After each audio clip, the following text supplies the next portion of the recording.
Genesis chapter 17, New International Version. The Covenant of Circumcision. When Abram was 99 years old, the Lord appeared to him and said, "I am God Almighty. Walk before me faithfully and be blameless. Then I will make my covenant between me and you, and will greatly increase your numbers." Abram fell face down, and God said to him, "As for me, this is my covenant with you. You will be the father of many nations. No longer will you be called Abram. Your name will be Abraham, for I have made you a father of many nations. I will make you very fruitful. I will make nations of you, and kings will come from you. I will establish my covenant as an everlasting covenant between me and you and your descendants after you for the generations to come, to be your God and the God of your descendants after you.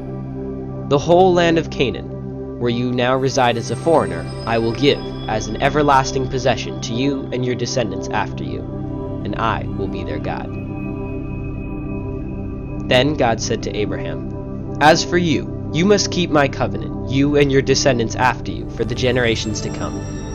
This is my covenant with you and your descendants after you, the covenant you are to keep. Every male among you shall be circumcised. You are to undergo circumcision, and it will be the sign of the covenant between me and you. For the generations to come, every male among you who is 8 days old must be circumcised, including those born in your household or bought with money from a foreigner, those who are not your offspring. Whether born in your household or bought with your money, they must be circumcised.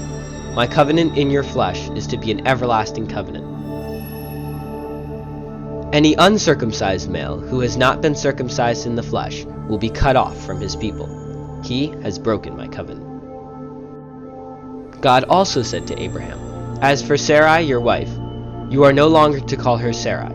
Her name will be Sarah. I will bless her, and will surely give you a son by her. I will bless her so that she will be the mother of nations. Kings of peoples will come from her." Abraham fell face down. He laughed and said to himself, "Will a son be born to a man 100 years old? Will Sarah bear a child at the age of 90? And Abraham said to God, "If only Ishmael might live under your blessing." Then God said, "Yes, but your wife Sarah will bear you a son, and you will call him Isaac. I will establish my covenant with him as an everlasting covenant for his descendants after him.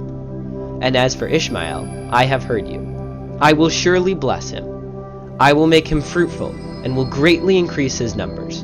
He will be the father of 12 rulers, and I will make him into a great nation. But my covenant I will establish with Isaac, whom Sarah will bear to you by this time next year." When he had finished speaking with Abraham, God went up from him. On that very day, Abraham took his son Ishmael, and all those born in his household, or bought with his money, every male in his household, and circumcised them, as God told him. Abraham was 99 years old when he was circumcised, and his son Ishmael was 13. Abraham and his son Ishmael were both circumcised on that very day, and every male in Abraham's household, including those born in his household or bought from a foreigner, was circumcised with him.